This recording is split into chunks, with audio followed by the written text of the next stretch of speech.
You are listening to Leaders and Legends, a podcast presented by Veteran Strategies, an Indiana-based public relations enterprise, and federally certified veteran-owned small business.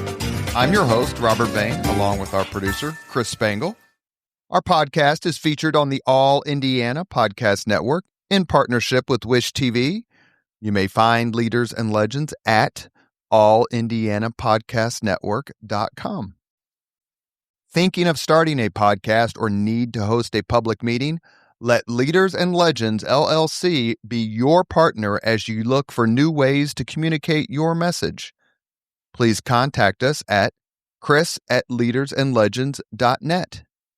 As always, all our podcast interviews are dedicated to the legacy and generosity of P.E. McAllister. Our guest today, author, historian Richard Bell. He's British-born, as you will soon find out, but he's an American-trained historian of the early United States. He is a professor of history at the University of Maryland. He has written several books, and he is very kind to come on. I received this book from his publicist, and it was fabulous, as we're in a bit of a American Revolution period here in the United States that we're trying to ape on the podcast. The book is titled The American Revolution and the Fate of the World. Professor Bell, thank you for coming on the podcast. It is my pleasure. There have been so many books written, so I'm not going to ask you why another book, because I think yours is unique. And I thought of I bought another book years ago and thought about it. I was reading yours, and that's John Fairling's Shots Heard Around the World. Why is your book a unique contribution to what is becoming in 2025, 2026, the celebration of American independence? So I love that question. Yeah, so my book is the first and only global history of the American Revolutionary War. So it's going to cover some things that some other books have covered, like France and Spain, for instance, but it's also going to go much broader than that. We're going to take in what's happening in West Africa in the American Revolution, what's happening in Nicaragua, Honduras, and Belize in the American Revolution, what's happening in China, in India, in Prussia, in the German states, ultimately even Australia, Robert, as well. And we're not just seeing this in military terms, thinking about armies and soldiers and sailors, though that is certainly there and certainly important. We're also thinking about groups that normally get overlooked by some other historians writing about this, like refugees and asylum seekers and prison convicts and etc. etc. So this is a much more, I think, multifaceted, multinational, multi-ethnic sort of history than we've ever really seen before of the American Revolution. So I think it's pretty new. I think it's pretty exciting. Your introduction is titled A World Turned Upside Down. Did that song actually get played at Yorktown on the surrender of Yorktown, which I think is October 19th, 1781? Because did it get played or not get played? It did not. Yes, this is a later sort of myth that grows up around Yorktown, but it's too good of a myth for people like Lin-Manuel Miranda, I think, to resist when he's writing the Hamilton musical, which of course is based on the Ron Chernow biography of Alexander Hamilton. So there's a lot of myths about various parts of the American Revolution, whether it's the world turned upside down song at Yorktown, whether it's the myth that all the Hessians were sleeping at the Battle of Trenton, whether it's the myth, whether it's the myth that all Americans were patriots, for instance, and that those plucky patriots defeated all the king's horses and all the king's men entirely on their own. All of those things are very romantic, attractive, comforting myths for those of us who live in America. And I should say, despite this British accent, I'm a U.S. citizen as well. Yay! You saw the light. I saw the light, yeah. You're one of the refugees, the Whig refugees. Certainly an immigrant. And when I came here for graduate school like 25 years ago, I didn't know I was an immigrant. I thought I was just coming here for school, that I'd go back to Britain and, try and get a job at one of the London universities teaching British people about American history. And it dawned on me over the 7 years it took to get my graduate degree in Boston that British people don't actually care that much about American history, and the job opportunities for doing this thing I love, teaching American history, are actually much greater on this side of the Atlantic. So I unwittingly had booked myself a one-way ticket to America, so becoming an immigrant. And as you know from the musical, Robert, immigrants, we get the job done, right? Did you go, it's not in the bio that I received, did you go to Harvard? You mentioned Boston. Yeah, I got my PhD at Harvard, my undergrad at Cambridge University. So I went from Cambridge, England to Cambridge, Mass. So who was your PhD My advisor? PhD advisor was Laurel Thatcher Ulrich, a great historian of colonial America. Yeah, She's famous mostly for a bumper sticker today outside of, historian circles.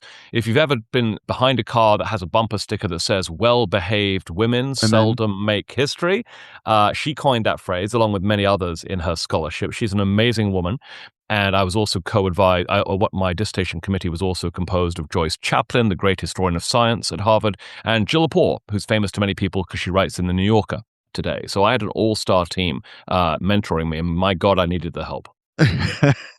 Well, we love the fact that you're here. It's funny because I would love to retire to England when the time comes. It is a wonderful, wonderful place. However, the introduction of your book is titled The World Turned Upside Down. And the reason that I thought that was interesting, besides being the entree to my first question, is that so much of your book is about what happened around the world. The metaphor, the irony of the shot heard round the world is that news traveled so slowly. So how did these other places, halfway around the world, literally, how did they learn about what was happening in Brandywine or Philadelphia or the Cowpens or any place like that was so crucial to the American Revolution? Yeah, what a good question, right? So we often take that stuff for granted, right? We just assume that these networks work. Let's take the question from the back of the story. So one of the ways my book ends is with the end of the American Revolution. And that, of course, is not at Yorktown, as some people think. It's not even in Paris, as you might think. The last cannon blasts of the American Revolutionary War are heard at Cuddalore in southern India in June of 1783.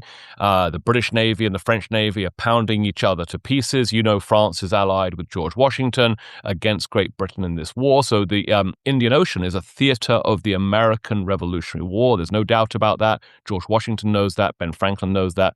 But it takes so long for news of the Treaty of Paris, the peace treaty, to reach Cuddalore, to reach southern India, that it's not till June that a ship comes over the horizon saying, okay, pistols away, guys, cannons away. We've actually ended the war 5 months earlier. We've just got the word from Paris. So that speaks to your question about how long it takes for news to travel. And by our modern perspective, there's something sort of faintly ridiculous about geopolitics in a world where it takes 6 weeks for a message to go in one direction across the Atlantic, right? And Tom Paine, the prophet of independence. One of the things he says in Common Sense, his famous pro-independence pamphlet from January 1776, is, isn't it folly, childish folly, that we've maintained a system that requires, weeks and weeks for a decree from London to reach the colonies, weeks and weeks for the colonies' response to reach back in. It's obvious we should have self-determination here because we're much more proximate to governing ourselves than devolving that government to people 3,000 miles away. So the information networks you're referring to, the circuits, are very slow by modern standards. They rely a lot on ships and storms and winds and Hmm. currents. And we know that those ships often get blown off course. They're often shipwrecked. So even, basic military intelligence carrying across the Atlantic, like word of American independence, those ships can get lost at sea. The American patriots try to send a copy of the Declaration of Independence to France in July of 1776. They send it there with the utmost urgency, but that ship gets What does that even intercepted. mean? Yeah, I'm exactly, sorry to right? interrupt, but like, what does Yeah. that mean? By urgency, we mean, 3 months from now. And that ship gets intercepted by the Royal Navy. And so the captain throws the Declaration of Independence over the side, right? And it sinks to the bottom.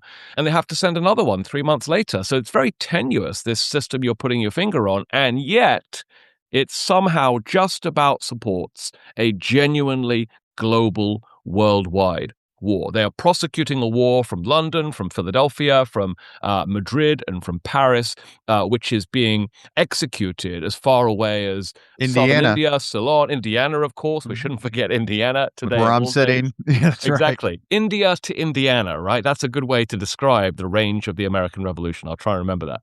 Is there an argument to be made that the American Revolution didn't, and this is not me fussing with you, that the American Revolution didn't really end until the Jay Treaty? So when wars begin and when wars end are things historians love to argue about. So it's not fussing, right? You're playing right into my hands, really, Robert. So I think that when the war ends depends on who we're talking about. The peace treaty is pretty clear that military hostilities are to cease immediately. That's the news that comes to Cuddalore in June. Lay down your weapons, the war is over. But that doesn't mean that non-military hostilities suddenly evaporate. We know that Britain tries to continue to garrison its forts in the Ohio country, not a million miles from you, after the peace treaty is signed, and it won't be until the Jay Treaty, which is what you're referring to, that Britain actually agrees to remove all its soldiers from the Ohio country. We could also point out that for American loyalists on the ground in the newly United States, the removal of British soldiers from New York actually just leaves loyalists much more exposed to violent recrimination and retribution from American patriots. And the removal of some British forces from the frontier leaves indigenous allies of King George also much more vulnerable than they had been while the war had been going on. So for them, the war continues. For Native people, the war continues at the very least up until the 1794 Treaty of Greenville after the Battle of Fallen Timbers, and I would argue it continues on for many decades afterwards. So yeah, when wars end is never clean and tidy. Interviewed another terrific book who discussed kind of the same subject, different war, and that was Professor Michael Vornberg. I don't know if you've read his book. He wrote one called Lincoln's Peace, The Struggle to End the Civil War. And he takes on that same, about historians loving that task. His entire book is about the American Civil War didn't end when you thought it ended, April 9th, 1865. Right. There's all these other things going on. I want to jump forward just for a second, because when you talk about historians arguing or trying to decide through their writings when the war ended, when did the British think the war ended? And is Lord North's quote accurate or apocryphal? Oh God, it's all over, right? That's what he says when he gets the word. About Yorktown? Mm-hmm. Yeah, about Yorktown, exactly. So Yorktown is what, October the 19th, the surrender is. Yeah. The surrender is, following a fairly brief siege by European standards. I think we in America have long taken the view that the war ends at the Battle of Yorktown. And certainly the capture of a third of the British army on the mainland is a calamity for British military fortunes in America, from which Britain does not recover, right? Britain, there's a vote of no confidence in Lord North's government in Parliament as soon as word reaches Britain of the Yorktown defeat. That vote passes. It's the first vote of no confidence in Lord North's government to actually pass during the previous 6 years of war. And that vote of no confidence forces the end to offensive operations in North America. Basically, British troops who are still in North America after Yorktown, they freeze or they retreat and go back basically to big bases like Savannah and New York City. So it's a calamity. Yorktown is an absolute calamity. But the idea that it actually ends the war is to skip over everything that happens in 1782 and 1783. And, folks who read my book will learn a surprising amount about what happens, for instance, in the Caribbean in 1782. As soon as British land forces are sort of neutralized at Yorktown, what's left of Britain's navy rushes down to the Caribbean because the French Navy and Spanish Navy are rushing to the Caribbean theater to try to get the jump on British possessions like Jamaica there, while Britain seems knocked on its heels. So there's huge battles for the future of the British Caribbean, the French Caribbean, the Spanish Caribbean, the Dutch Caribbean in the Caribbean Sea in 1782. It argues the single greatest concentration of military forces in the whole war comes after Yorktown in the Caribbean. But because George Washington's not there, he's not a sailor, he doesn't have a ship, we tend to, write that off as not important. But that's not what the great powers at the time thought. They thought there was all to play for right after Yorktown. I should mention in a typical American snotty way that it wasn't George Washington's fault that he wasn't a sailor. I didn't imply it was. He tried to join the British Navy and was We weren't good enough, is what we're saying here. And that chip has never fallen off our shoulder. I can hear you working through your feelings about this. It's always funny, yeah. So don't hear the British accent and think I'm here to apologize for King George or make excuses for him. I'm definitely not here to do that. But you're right. So naval power is super important. And yet, of course, the continental navy is still very much on the drawing board, right? It's a great idea, but it takes a while to build up a navy from nothing. So with all due respect to John Paul Jones, they have to rely either on privateers, which is where you ask regular sort of ship owners of fishing vessels and cargo vessels to stick guns on the side and go out and raid British merchant shipping, and the Patriots do tons of that. And I write about it in the book, and it's genuinely fascinating.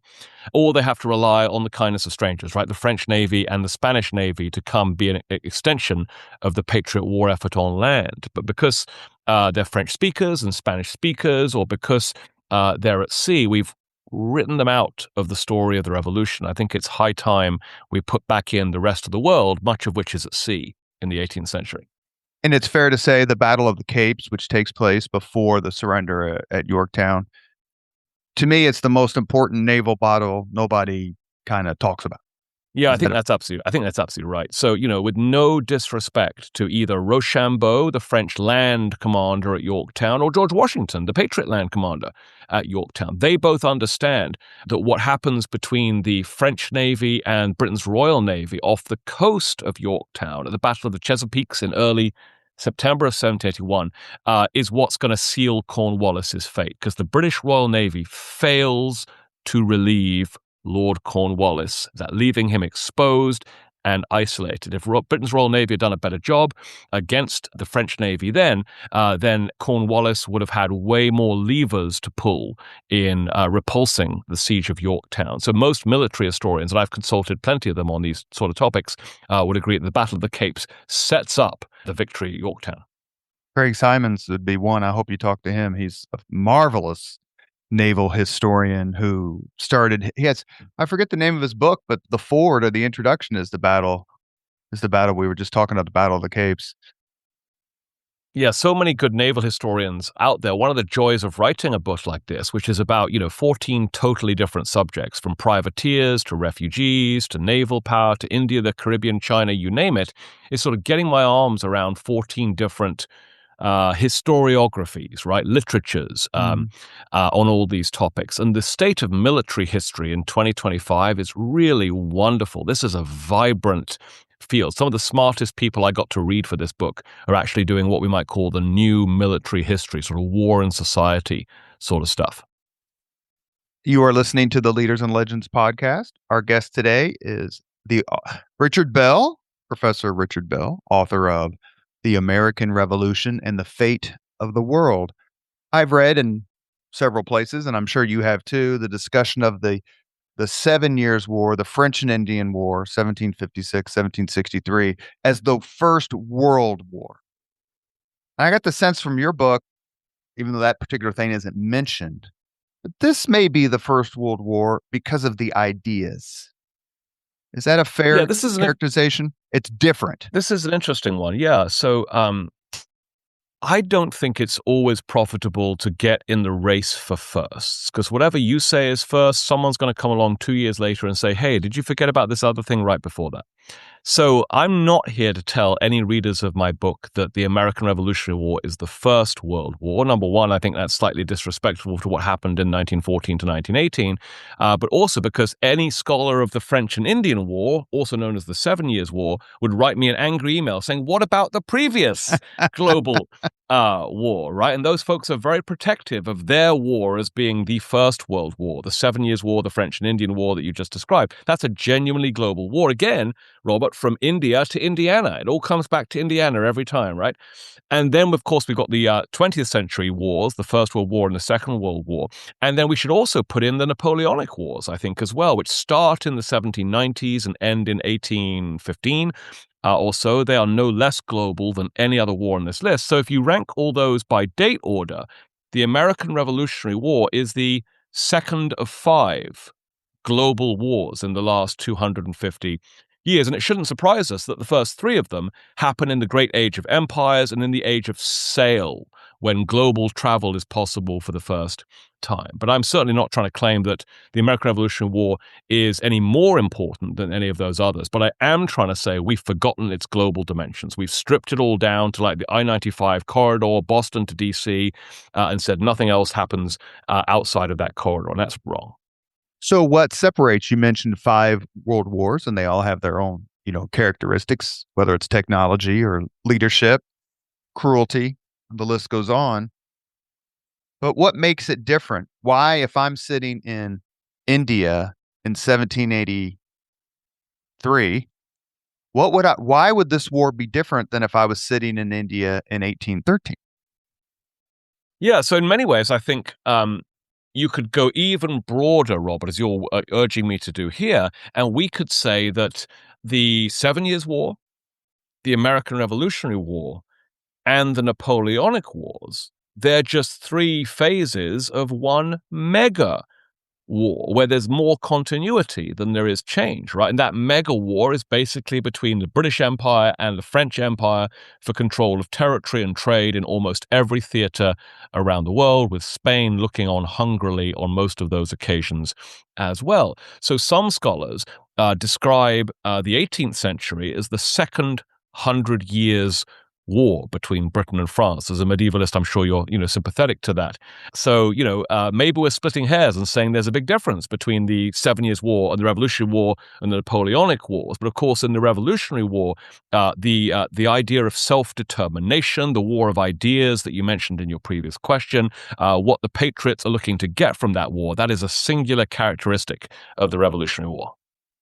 No discussion of the fight for liberty, freedom, self-governance, the right to profit from your own labor in this period is complete without mentioning slavery, the introduction of slavery. I think about Britain fighting for something or England fighting for something. The Asiento was a huge prize. I think is that the War of Spanish Succession that they got that?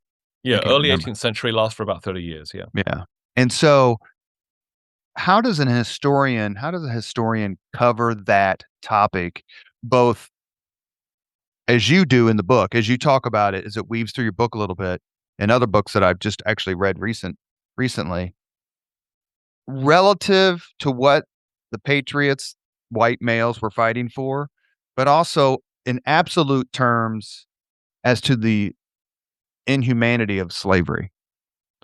Yeah, good question. So I think you can't tell the story, maybe you shouldn't tell the story of the American Revolutionary War without thinking about the liberty struggle, the freedom struggle of people who aren't, rich, well-to-do landowners in Northern Virginia like Washington and Jefferson and Patrick Henry, right? So I do this in 2 ways when talking about slavery in the book. I think 2 of my 14 chapters tackle that topic directly.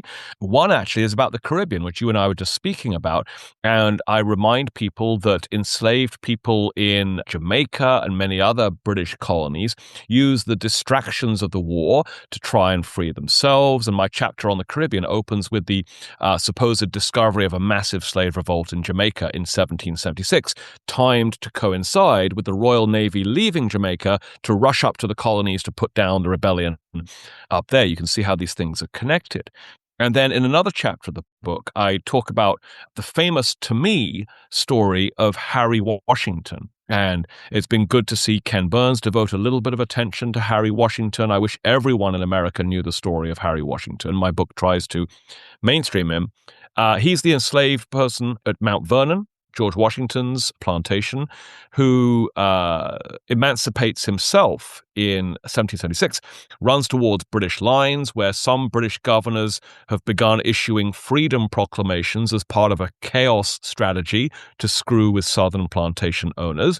Harry serves behind British lines for about 7 years, does all sorts of service for the British cause in America, hoping that Britain will guarantee his liberty once its mighty military wins the war. And of course, it doesn't win. It loses badly, which means that Harry has to scramble to avoid being cut loose, captured, re-enslaved, punished, sent to work down a lead mine. And he and many other black refugees who are behind British lines at the end of the war are able to persuade the military governor on the ground there, a British general called Guy Carleton to do the right thing, to ignore the fugitive slave clause of the peace treaty British diplomats have just signed in Paris and evacuate Harry and other black refugees to British Nova Scotia in Canada after the war, and then many of them later end up in British Sierra Leone, a new colony, supposedly a post-racist sanctuary for black Americans seeking liberty after the revolution. That's an amazing story, and it ends with Harry feeling very disappointed and betrayed by British promises of what Sierra Leone will be like, and finding it does not live up to what they've been promised. And Harry and others stage an anti-British, anti-imperial insurgency or independence movement against British rule. So maybe Harry Washington, Robert, and George Washington weren't so different after all. We should note that I believe Mount Vernon is named after a British naval officer, Edward Vernon. That's right. But can you tell the story of the American Revolution as you've done here, as others have done? And you mentioned in your several chapters, and I'm just going to give you a preview. I'm going to ask you next about your chapter on Ireland, because that was my favorite, because that was the one where I felt like I learned so much.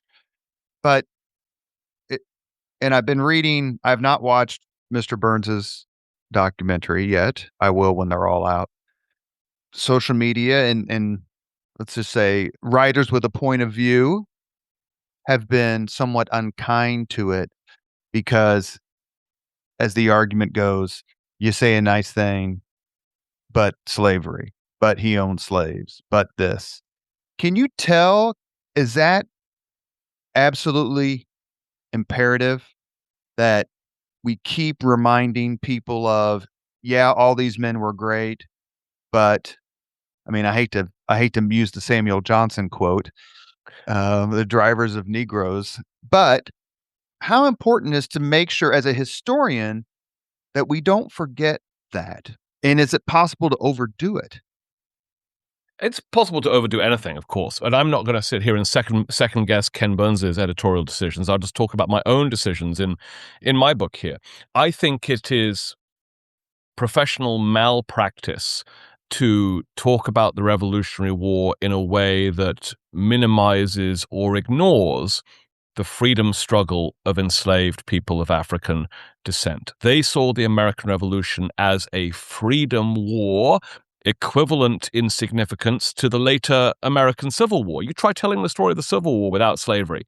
That would be entirely disreputable today. And I think the same is true of the American Revolution, because there are tens of thousands. One estimate says somewhere between 25,000 and 100,000 Black Americans who seek freedom from behind British lines or by running into the woods or whatever it takes during the American Revolutionary War. That is a massive, massive exodus of freedom seekers. You take any founding father who owns slaves, and you will find that some of their human property ran towards British lines during the war. It's true for Mount Vernon. It's true at Monticello. It's true of Patrick Henry's place, Edward Pinckney's place. You name it. We just go down the list here. I'm not comfortable telling the story just as, white men on horses prancing up and down and giving speeches and signing things. That has a place in any history of the American Revolution, but it's a real war. And war is hell, and war's also an opportunity. And it's an opportunity for people with the least to try to claim something better for themselves. So working class people make the most of the revolution. Indigenous people make the most of the revolution. And of course, African descended people make the most of the revolution as well. I mean, war is the maybe it's a bad metaphor, but it seems like war is the H-bomb of social upheaval. So much of of how society changes, whether it's women getting the vote in the 1920s after World War I, 18-year-olds getting the vote here in the United States because they were serving in Vietnam. Anyway, the list goes on and on. As I mentioned a few seconds ago, I want to specifically ask you about Chapter 5. It's called The Line of Ireland. But it's the subheading which I thought was interesting. Erin's soldiers and the transatlantic struggle for freedom. When we think transatlantic, first thing that comes to my mind is the slave trade. Why did you choose this particular subtitle, and how did Erin's soldiers make a difference? Yeah, so, Erin, of course, is the poetic name for Ireland, like Albion is for England, or Columbia might be for America. So Erin soldiers means they're Ireland's soldiers. And yeah, you're right. I am looking at the role of Irish descended people in two different contexts. One context is, what did the Irish people in Ireland make of the American Revolution? Did it create new opportunities for them, or did it set them back? Did it accelerate, their own progress, or did it hold them in check? And then what about Irish Americans, people of Irish descent living in America on the eve of the revolution? Which way did they break, for Britain or for the Patriots, and why? And I try and hold those two populations, Irish Americans and Irish people in Ireland, in tension with one another. And we see that there's all sorts of interesting divisions. The Irish people, no matter which group of those two groups they're falling into, they're not the same, right? In Ireland itself, there are Church of Ireland Irish Protestants, there are Presbyterian Irish Protestants, and there are Catholic Irishmen and women, of course. And those three religious groups actually react in quite different ways to Britain's war in America. And many of them will actually be swept up as soldiers simply because soldiering pays a lot better than starving. And many Irish Catholics who don't especially want to fight King George's war in America join Britain's army simply because they don't want to starve. Either many Presbyterian Protestants in Ireland choose to stay out of it to mark their dissent and dissatisfaction with George's war against America, and many Church of Ireland Episcopalians, people on the top of the ladder, so to speak, in Ireland, they are very loyal subjects of King George, and they endorse his American war. They pass acts of Parliament in the Dublin legislature, authorizing King George to sweep as many Irishmen into his ranks as he wants. Ireland goes every different way with really interesting repercussions I'd be happy to talk about. Whereas in America, the many Irish American migrants who are there, most of them are Presbyterians in origin. We assume they're going to be Catholics, but they're not. Catholic migrants generally come later in the Civil War era or the 1840s. Think of the Great Hunger, the Irish Potato Famine. So most Irish Americans are Presbyterian in origin. We call them the Scots Irish. And they have a long history of being, I think, oppressed by the British government back when they lived in Ireland and Scotland. And so they break for the Patriots really pretty hard, Robert. So much so that, British commanders and Hessian commanders, when they're up against Patriot soldiers, they say, did you notice all the Irish accents? Did you notice all the Irish last names? To them, it often seems like they're fighting the Irish people in America, which is a reminder of how these pre-existing political tensions, religious tensions from Europe often play out in America. Long live Andrew Jackson.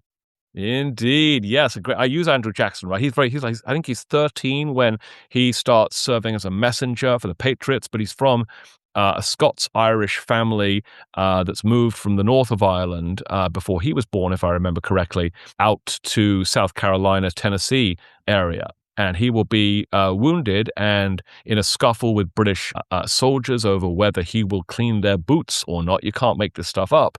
And that will certainly inform his, violent anti-British sensibility later on. If you'd been beaten up by a British officer as a kid, you'd probably have a violent anti-British sensibility as well.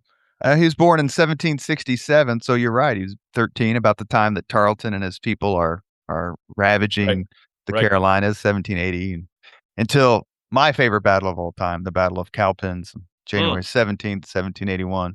But does what happened in the United States, does that, and we know it didn't happen until, is it 1922? Is that when Ireland became independent? 1920. Yep. Were people in Ireland frustrated, angry because they can't get their independence, but yet the Americans can from 3,000 miles or however many miles away? How did that affect sort of the Irish drive for independence? Yeah, I think that's exactly right. So we see, many disgruntled Irish people who've long had significant grievances with the British Crown, who's treated Ireland really like a slave rather than a sister. They see the chaos of the American war as a chance to demand concessions from British rulers in London. And we see a bunch of paramilitaries form called the United Irishmen, who start out as loyal subjects of King George, but start to demand more and more things that Irish people want, like free trade, an open legislature, etc., etc. And Britain really has to go along with their demands because it's busy fighting in America and can't afford to pivot its military to suppressing Ireland in 1782 or whatever year it is. So the Irish people make a fair few political and constitutional gains while Britain is distracted in America. And it's only after the troops come home that then Britain can turn its attention to Ireland and sadly suppress a lot of that internal insurgency. And so tried to keep the lid on an understandably rebellious Irish population becomes a big priority as soon as the American insurgency is lost. Is it your sense, you mentioned imperialism after World War, well, one, but mostly two, the acceleration of decolonization. In other words, India gets its independence, Vietnam, Korea, the list, all these countries and a bunch of countries in Africa. Algeria, I think, was it 62? They had to wait a while from the Yeah. French.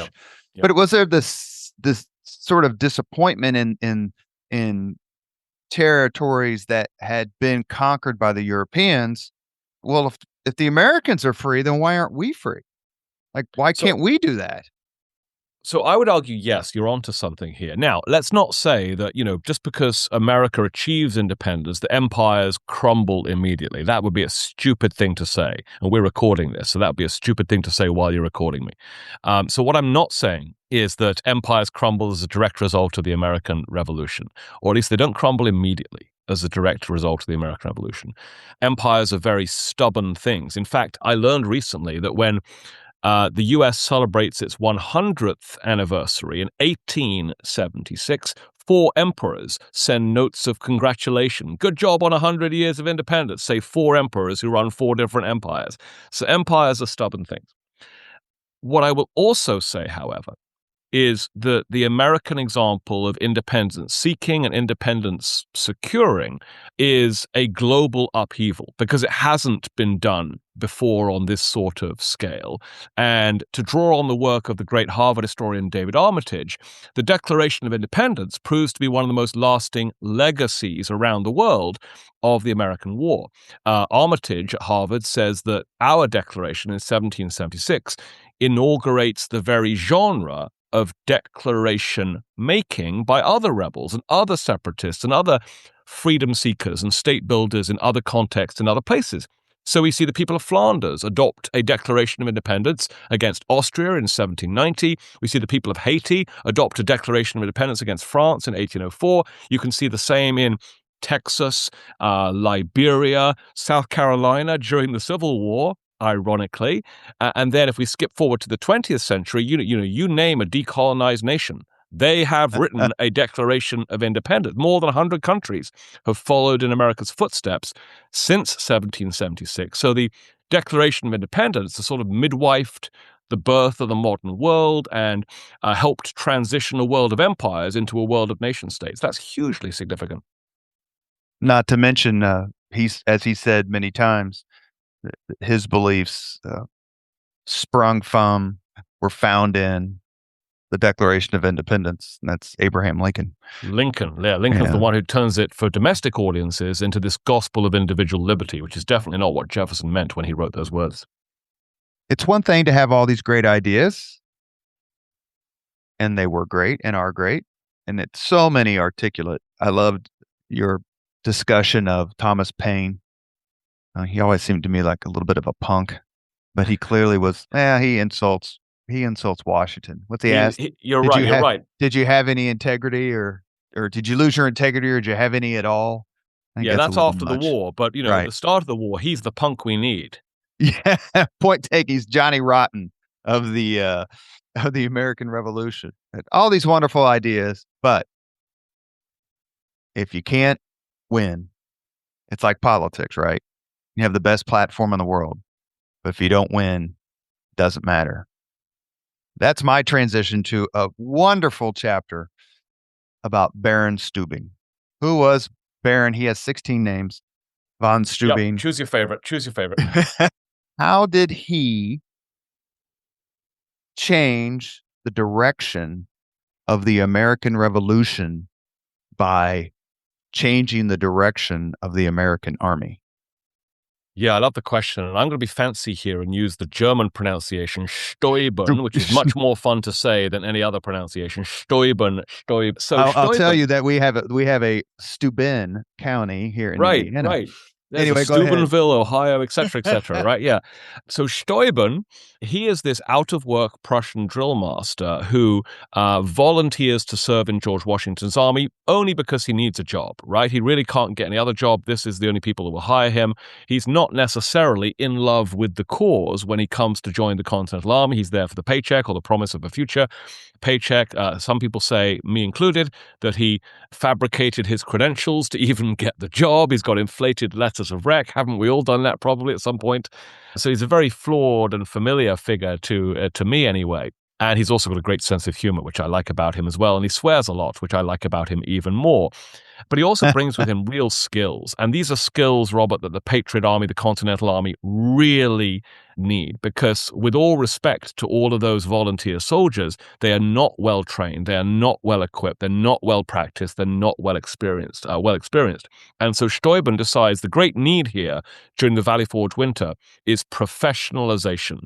And by professionalization, he means Europeanization. He wants George Washington's army to act more like the great Prussian army that had trained him as a young soldier. So he imports Prussian techniques, French techniques of drilling and marching, holding a musket, firing and reloading to the Continental Army over about 6 critically important weeks in the spring of 1778 at Valley Forge. And, while we know the broad outlines of George Washington at Valley Forge, it's really Steuben who is the mastermind of that and the executor of that. So it's a reminder in my book, which remember is about sort of global dimensions of the American Revolution, of the valuable role that European officers often play in the Continental Army. Think of Lafayette as another one, and Steuben and Pulaski and Kosciuszko, the list goes on.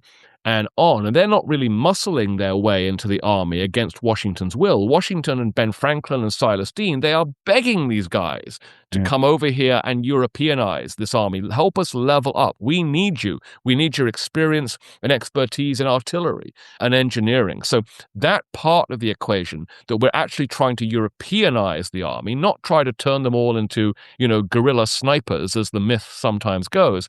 That's a reminder of the global dimensions, even of the Continental Army itself. I'm laughing as you mention all these generals during the American Revolutionary War, and you're basically going to name all of Indiana's 92 counties. The longer we talk, the list goes on and on and on. Even Montgomery, for heaven's sakes. He doesn't make it out alive. No, Quebec, right? Yeah, that's right. Yeah. You've mentioned myths a few times, and before I ask you another question, and we're not, as we talked before that we turned this recording on, doesn't make sense to go chapter by chapter, but you talked about myth busting. Is it difficult, or not myth busting? You talked about myths. Yeah. Is it difficult for a historian, someone with your fabulous knowledge of the time period of the subject, is it difficult not to get distracted by myths? And is it difficult not to veer off into myth busting? Yeah, it's a hard one because I think that there are plenty of myths to bust about the American Revolution, and all historians are engaged in closing the distance between myth and history. Like, that's what we all do for a living, right? And sometimes we are talking to ourselves and our graduate students, and what we're saying really doesn't have much of a resonance outside universities. But if we're lucky, museum curators will read our stuff and they will write exhibits which work to close that gap a little bit. If we're lucky, documentarians like Ken Burns will hire smart historians to help him write scripts and give, heads up interviews where, again, we get to close that gap between what the public knows and what historians know. And then we get to write books and hope that as many people read them as possible. So, my goal for this book was to write the most accessible book I can in a way that nonetheless says hopefully interesting, maybe even smart things about why seeing the war in a global perspective is the right way to see it, because that's how George Washington saw it, and that's how Ben Franklin saw it, and that's how John Adams saw it. So I don't think we take any huge pleasure in myth busting. We know the public sometimes is resistant to having their myths busted. Everyone likes myths because they're comforting and make you feel warm and fuzzy, like drinking hot chocolate, on a fall day. But we shouldn't confuse, truth and mythology. They're rarely the same thing. And I think the public deserves to hear from professional historians about what the truth is and then make up their own mind based on the evidence we present. You ever seen the movie The Man Who Shot Liberty Valance? Yeah, a long time ago. Yeah. When the myth becomes fact, when the legend becomes fact, print the legend. Yeah. One of the all-time great movie quotes. Is there a myth that you hope never gets disproved in your time period? It's funny you say that. So no, I think we should shoot all myths down. But there are some facts there are some quote unquote facts that I love too much to bother checking to see if they're true or not. I'll give you one example of that. Someone told me 10 years ago that Britain and France have fought more wars against each other than any other two nations in the history of the globe.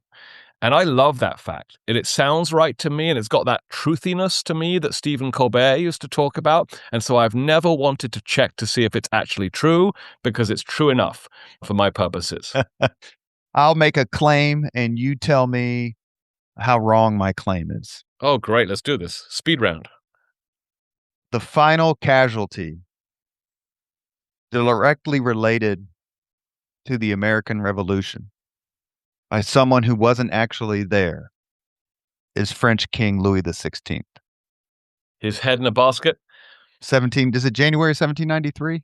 I don't know what year his head cuts off. I know it just ends up in a basket. That's what I know. And it gets picked up and displayed to the crowd. How lovely.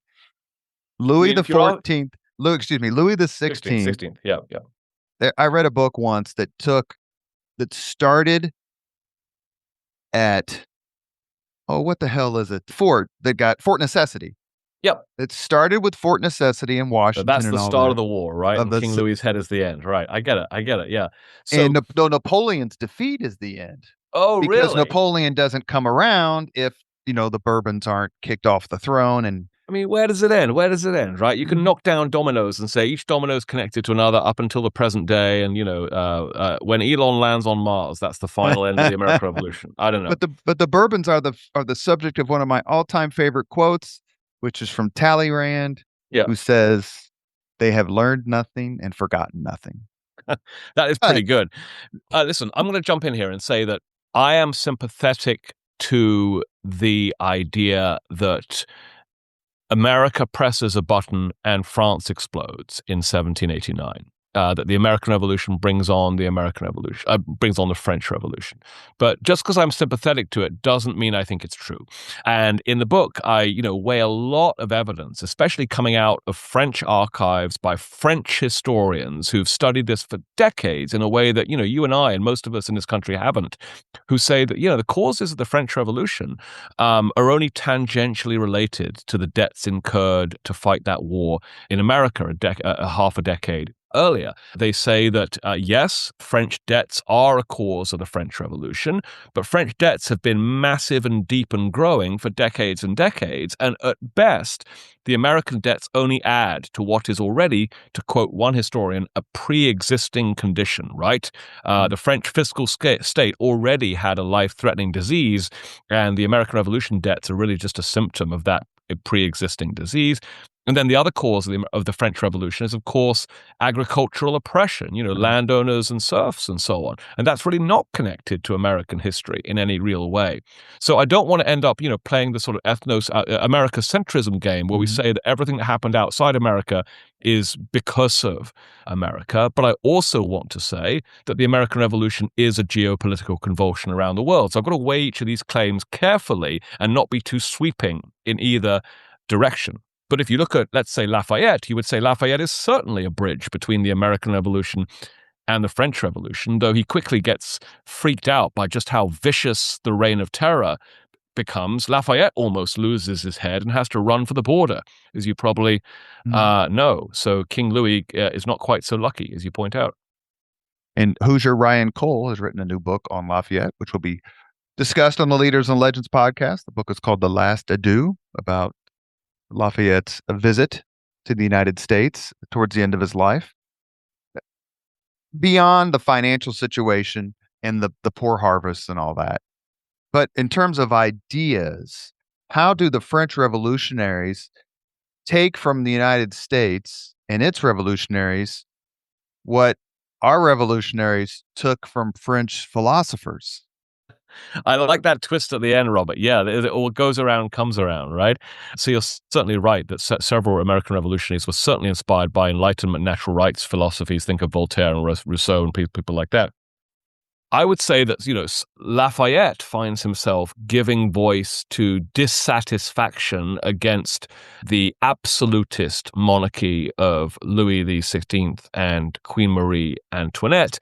And that when he tries to write, I think it's a preface for a new constitution to sort of rein in King Louis XVI, he writes it in a way that it's clear he's thinking of the recent U.S. Constitution 2 years earlier in 1787 and the American Declaration of 1776 in the way he's trying to put some, let's call them checks and balances on kingly power, right? That's what he's learned from the American experience. But Lafayette is not anti-monarchical, not anti-imperial. He's simply trying to check the wild excesses of absolutism of King Louis. But of course, ordinary French people who weren't born with a silver spoon in their mouths like Lafayette was, they are actually asking for a more radical agenda. And that's the cry that Robespierre will hear and, race to power as a demagogue responsible for the guillotining of 40,000 French aristocrats. That is an absolute bloodbath. And you can see why Lafayette runs for the border.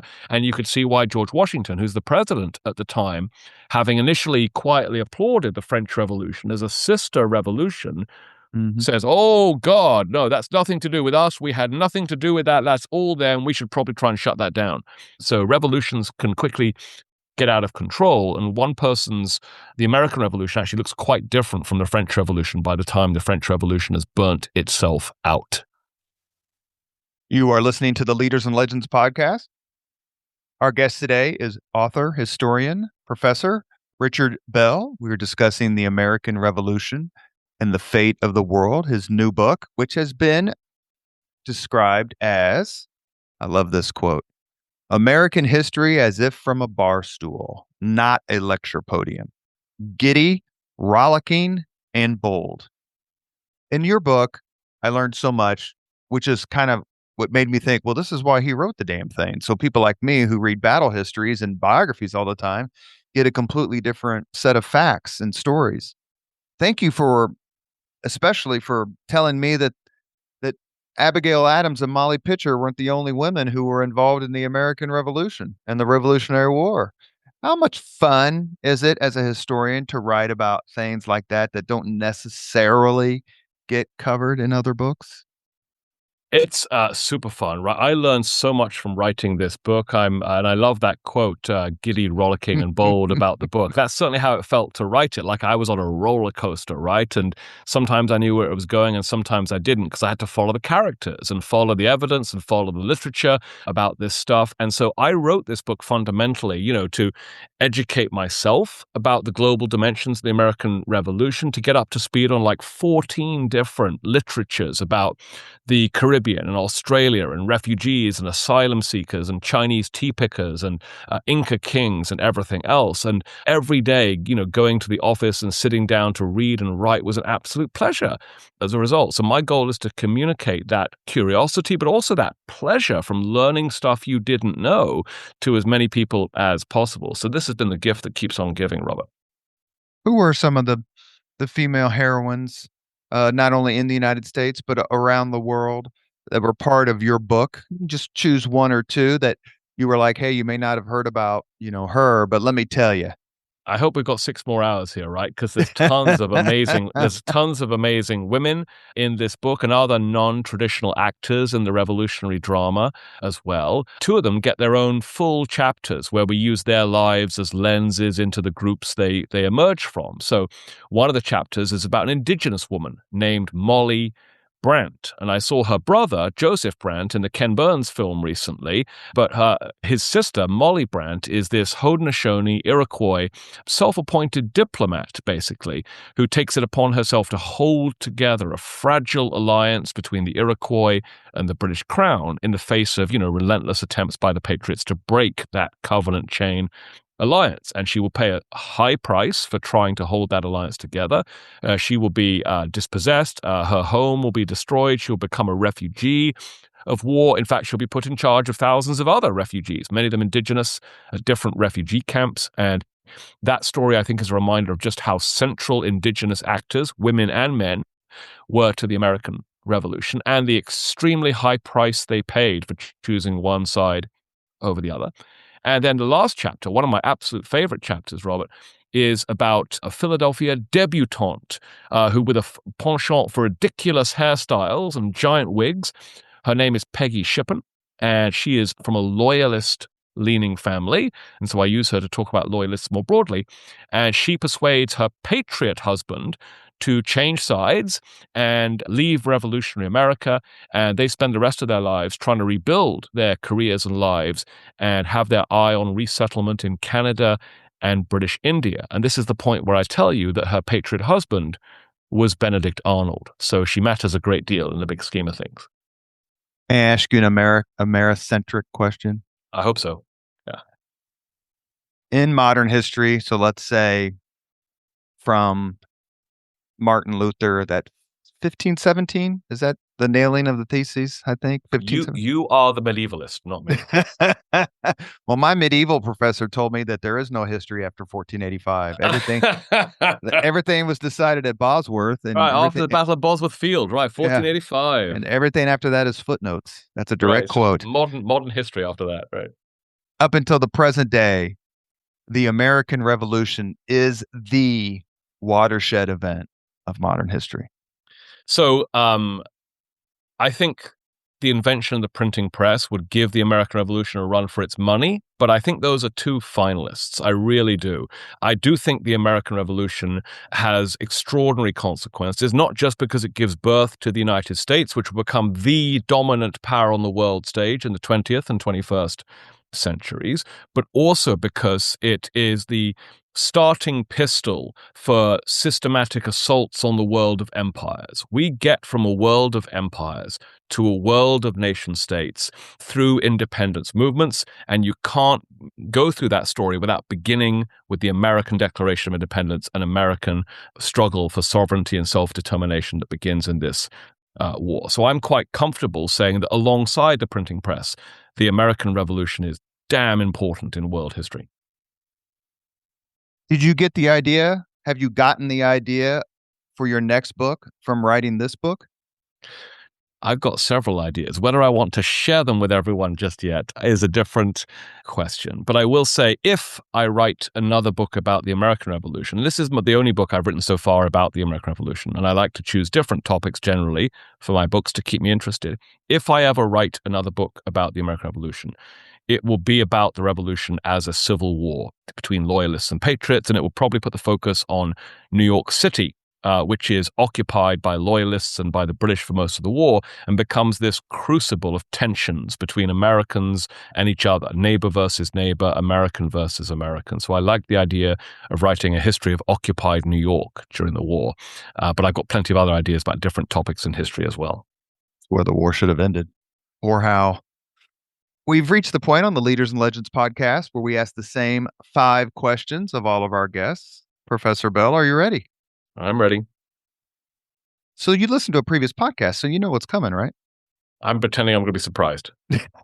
What was your first job? My first job was a swim teacher at my local pool. I did that for 7 years. I loved being a swim teacher, teaching little kids. And I remember very clearly that when I was about to go to college and quit that job, on my last day, when I thought it would be like my swan song, like shake hands with all the parents and kids and lifeguards and teachers, a 4-year-old, can I swear on this podcast? You may. A 4-year-old shit in the pool. And I had to clean it up, and you try chasing a poop around the pool. It's much harder than it sounds. So that was my first job. What was your first concert? It's so embarrassing. These are so embarrassing questions. I remember having my mum take me to a concert because I was too young to go, to a female singer-songwriter I liked at the time. I was probably like 15, so I was very emotional. I was an emo child, if you can't tell. And it was a woman called Lisa Stansfield who wrote a song called All Woman. She's sort of like the Lisa Loeb of British sort of, emo rock at the time. Yeah. What was the first one for which you bought your own ticket? Oh, geez. So to follow the thread of sort of female singer-songwriters, I remember going to see Arnie DeFranco on my own and thinking that was so punk I couldn't believe it. One of your compatriots, I will say that, has, and I say this often on the podcast after this question, has the best answer. Ruben Hold. It's Ruben Hold, who wrote about the Romanovs. She saw the Beatles in a pub in Oh, 1961. please. Oh, please. Yeah, I've threatened to retire the question after her answer. I couldn't believe it. Yeah, take it away. Hang the jersey in the rafters, right there. If you could recommend any book for someone to read, which book would you choose? Oh, geez. Where do we start? I will tell you that I don't often read historical fiction, especially in centuries that I'm supposedly an expert in, because it feels too much like work. But I will say, nonetheless, if you exclude something like Beloved by Toni Morrison, which is obviously a masterpiece, then one of my favorite historical novels is called The Known World by Edward P. Jones. It won the National Book Award in about 2005. And it's a black DC writer, Edward Jones, who imagines himself into the psyche of a black slaveholder in 1850s Virginia. And every page, every paragraph, every sentence is a thing of beauty and insight. The Known World by Edward P. Jones. You could witness any event in history, be there in person as it happens. Which event would you choose? Oh, geez. I'll tell you an event that Ben Franklin witnessed, and I wish I was standing next to him to watch him witness it. It actually ends my book. He's in Paris at the end of the war. He's just signed the Treaty of Paris, creating the United States, basically, in its modern form. He's done extraordinary things. He's turned the world upside down, if you will. And then he goes to the Palace of Versailles, to the great gardens there, and watches the Montgolfier brothers do the first sky-faring balloon flight, the dawn of the aviation age, the dawn of the space age, really. I'd love to stand next to Benjamin Franklin and watch his face while the balloon goes up. The scientist. Absolutely. Last question. If you could have dinner with anyone living today, 2 hours off the record, just to chat, whom would you choose? I really hate the fact it's living, because, historians don't like to hang out with people who are alive. We like to hang out with dead people, if you know what I mean. I tried to make it easier by making it living, because I thought if it was much harder. That's much harder. I swear to God. So I'm gonna not play ball. I'm gonna choose a dead person. You're gonna have to deal with it. I've already mentioned Franklin, so I'm not gonna mention Franklin again. I will say that the greatest American who ever lived was Frederick Douglass. He's from Maryland, where I live, where I've spent 20 happy years. I've been to where he was born, out on the Eastern Shore. I've read everything there is about Douglass. I would love to sit down with Douglass and ask him everything. Have you? How would you rate David Blight's biography? 9 out of 10. 10 out of 10. Let's be generous. 10 out of 10. It's a great biography. It's currently the definitive biography until you or I write a better one. I wish I had that sort of talent. We've had several Civil War historians obviously come on.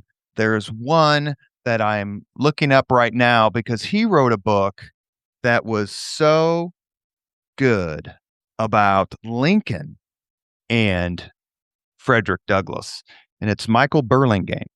Oh, sure, yeah. And there's been several books about Lincoln and Douglass. There's a John Stauffer book called Giant as well.